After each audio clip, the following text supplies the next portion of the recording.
Every day you wake up, there is another opportunity.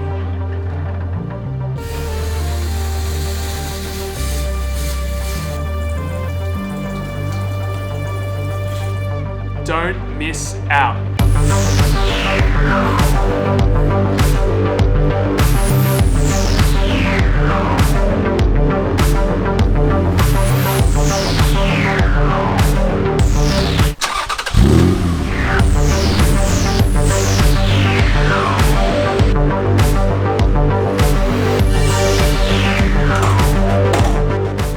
I was originally going to make this video on why exactly I'm selling one of my most prized possessions, but instead I want to talk about an opportunity that I will cherish every day until my last, a journey that changed my life.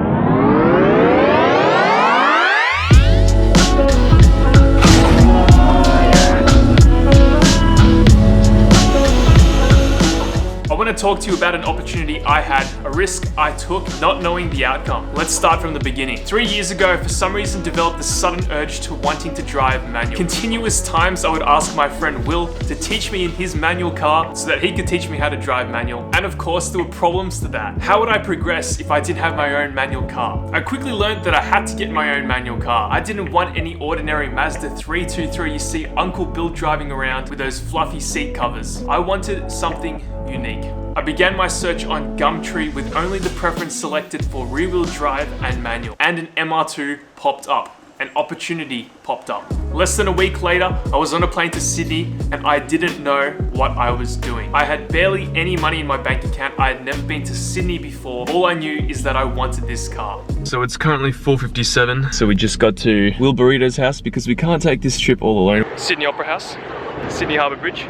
Here I was in this city I'd never been before. I had never actually purchased a car before. I took a risk to satisfy my desires. This car you see behind me, the MR2 in my garage, was an impulsive purchase, yes, but since then has enabled me to create such a community not only recognized by the people around me, but also reached by people around the world. At the time of my purchase, I was really eager to learn more about the platform, learn more about modifying cars, and at the time I honestly had no idea what I was doing with my life. I had been in and out of uni multiple times over the span of 2 years. It felt like I found a piece of myself when I bought this car. In some sort of way, you could say that I started off with absolutely nothing before having this MR2. Yes, I had my Camry and I did modifications to that, but the amount of stuff that I learned having this MR2 and doing mods to this thing taught me a lot, taught me a heap. What is going on here, dude? Making the MR2 great again. You're not having fun? The amount of fun I'm having cannot even describe a perfect 0 to 1.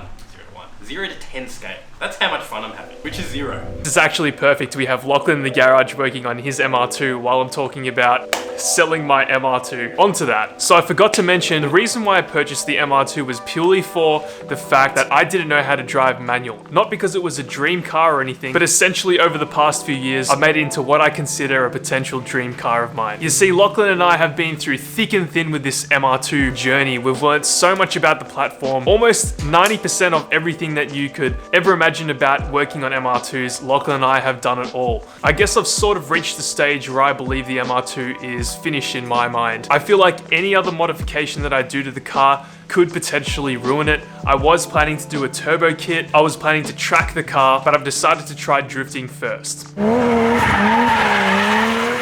So if I haven't made it clear already, I'm selling the MR2. Now, this isn't a decision that was easy for me. I did go through many nights where I sort of felt sick in the stomach of the thought of just having the car drive away and handing the keys over to someone else. It's honestly been one of the harder decisions I've ever had to make. It's no joke when I say I do love my MR2. As cheesy as that sounds, I've just been through so much with the car. It took a lot of my firsts, you know, doing an engine swap, installing coilovers. It's been a journey. It seemed to sort of rub off on my friends as well. MR2s started popping out of nowhere at one point. I had Andrew buy one, Lachlan bought one, and then all of a sudden there was 3 of us with MR2s, and that was pretty sick. So you can see how much the car has actually affected my life. And I want to make it clear that this is not just me sort of thinking, oh, I can get a lot of money for the car and just get rid of it and move on. This has been a proper couple of weeks of thought.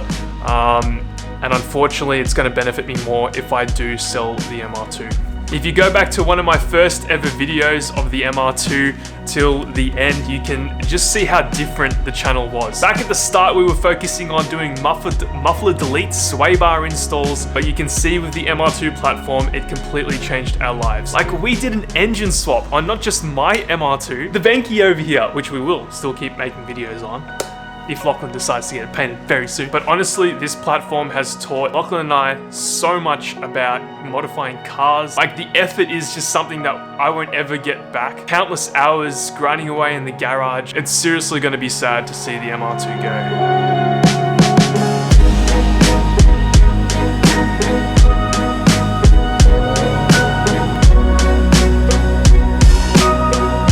You probably noticed as well that I haven't made a video in about a week now.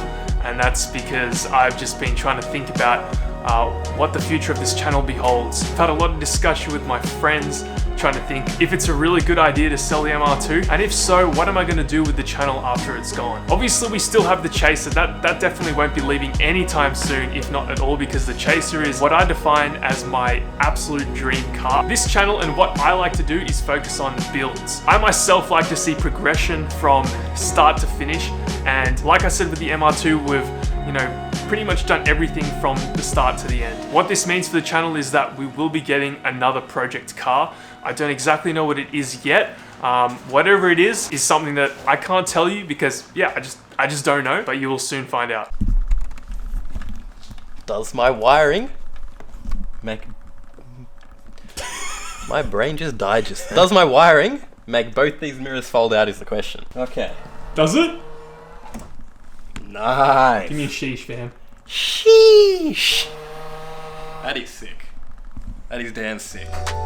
So I guess the MR2 journey isn't fully over yet because we still have to work on this Bentley MR2 you can see in the garage. This thing's got a lot more work left for until it's complete. Wow, it's just chill. It's not really that much work. You're over exaggerating it a hell of a lot. Like, you got paint and you got wheels. And the car's done.